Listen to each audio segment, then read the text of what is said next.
Hi hello అండి. Welcome to Chandrakala vlogs and videos. అందరూ ఎలా ఉన్నారు? బాగున్నారా? మేము కూడా బాగున్నాము. ఇది గురువారం మార్నింగ్ వ్లాగ్. ఫస్ట్ అయితే గ్యాస్ మీద అన్నం కడిగి పెట్టేశాను. ఆ తర్వాత మా పిల్లలకి లంచ్ కోసం తోటకూర అయితే కట్ చేస్తున్నాను. తోటకూర కట్ చేసేలోపు అన్నం కూడా ఉడికిపోయింది. అన్నం వాడ్చేసి పక్కన పెట్టేసి అదే స్టవ్ పైన కడాయి పెట్టుకొని కడాయిలో సరిపడా నూనె వేసి కట్ చేసి పెట్టుకున్న ఉల్లిపాయలు కరివేపాకు వేసి బాగా ఫ్రై చేసుకున్న తర్వాత కట్ చేసిన తోటకూర కూడా వేసి ఒకసారి బాగా కలిపి కొంచెం ఉప్పు పసుపు వేసి మళ్ళీ ఒకసారి బాగా కలిపి కొంచెం సేపు మూత పెట్టి మగ్గించుకోవాలి. మా పిల్లలు తోటకూరని బాగా ఇష్టంగా తింటారు లంచ్కి పెడితే, అందుకని తోటకూర ఒకటే పెట్టాను. అన్నం తోటకూర, ఇంకా చారు అవేం పెట్టలేదు. అవేం లేకపోయినా తింటారు మా పిల్లలు.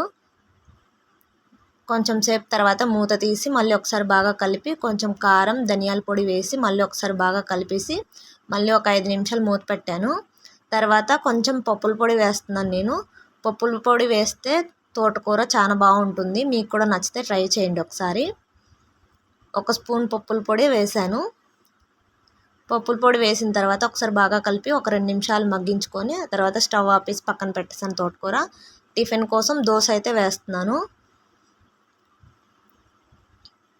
ఫస్ట్ నీళ్ళు చల్లి దోస పెనం వేడైన తర్వాత ఉల్లిపాయ రాస్తే దోశ బాగా వస్తుంది. నాకేంటో ఎప్పుడు దోశ వేసినా ఫస్ట్ దోశ మాత్రం సరిగ్గా రాదు. రెండో దోశ మూడో దోశ ఇంకా అలాగా బాగా వస్తాయి. ఫస్ట్ దోశ మాత్రమే సరిగ్గా రాదు. చూసారా ఎలాగొచ్చిందో, ఎలకలు కొరికినట్టు. తర్వాత రెండో దోశ చాలా బాగా వచ్చింది. నైటు టమాటా పచ్చడి చేశాను. టమాటా పచ్చడి ఉంటే దోశ వేసి పెట్టాను మా పిల్లలకి, తినేశారు. ఆ తర్వాత లంచ్ అయితే కడుతున్నాను. క్యారేజ్ తోటకూర అన్నం పెట్టేసి క్యారేజ్ అయితే పెడుతున్నాను.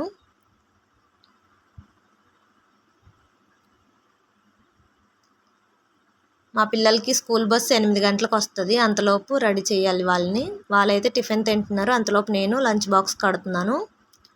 బ్రేక్ ఏమో మిక్చర్ పెట్టాను.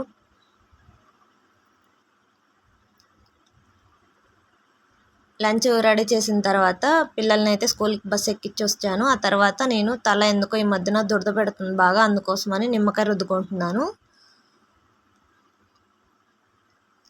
నిమ్మకాయ రుద్దుకొని 1 గంట తర్వాత తల స్నానం చేస్తే దురద అయితే పెట్టదు. చుండ్రు అవేమైనా ఉన్నా పోతాయి. ఆ తర్వాత ఇల్లు అయితే తుడుస్తున్నాను, క్లీన్ చేస్తున్నాను. ఎప్పుడు ఉదయాన్నే చేసేదాన్ని. ఈరోజు గురువారము, అందులో తలకి నిమ్మకాయ రుద్దుకోవాలని నేనైతే లేట్గా చేస్తున్నాను పూజ ఈరోజు. ఇల్లంతా చెత్త తుడిచేసి ఆ తర్వాత మాప్ అయితే పెడుతున్నాను. ఈ వ్లాగ్ చాలా చిన్న వ్లాగు, మార్నింగ్ వ్లాగ్ మాత్రమే పెట్టాను. నా వీడియోస్ని ఎవరైనా ఫస్ట్ టైం చూస్తున్నట్లయితే ప్లీజ్ సపోర్ట్ చేయండి, సబ్స్క్రైబ్ చేయండి నా ఛానల్ని. అలాగే వీడియోస్ నచ్చితే లైక్ చేయండి.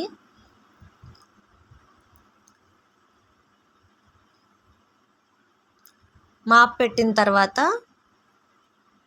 సామాన్లు ఉంటే సింక్లో కడిగేశాను. సామాన్లన్నీ కడిగేసి గ్యాస్ కూడా కడిగేసి క్లీన్ చేసి పెట్టాను వంట రూమ్ అంతా. తర్వాత నేను స్నానం చేసి వచ్చాను. స్నానం చేసి వచ్చిన తర్వాత గుమ్మానికి పసుపు రాసి బొట్లు పెట్టాను. ఆ తర్వాత దేవుడి ఫోటోలకు కూడా పూలు పెట్టేసి పూజ చేశాను. పూజ చేసిన తర్వాత మనసు ప్రశాంతంగా ఉంది. దేవుడి ఫోటోలు చాలా బాగా అనిపిస్తున్నాయి, కలగా కనపడుతున్నాయి. మా ఇంటి దగ్గరలో ఉన్న గుడికి కూడా వెళ్ళొచ్చాను. ఒకే గుడిలోనే వినాయకుడు, శివుడు, సాయిబాబా అయితే ఉంటారు. సాయిబాబాకి కొబ్బరికాయ కొట్టేసి వచ్చాను. ఆ తర్వాత ఇంటికి వచ్చి నేను కూడా టిఫిన్ తింటున్నాను దోశ వేసుకొని. అప్పటికే 10:30 దాటింది. అంతే. ఈ వీడియో మీకు నచ్చినట్లయితే లైక్ చేయండి, షేర్ చేయండి, సబ్స్క్రైబ్ చేయండి. Thank you.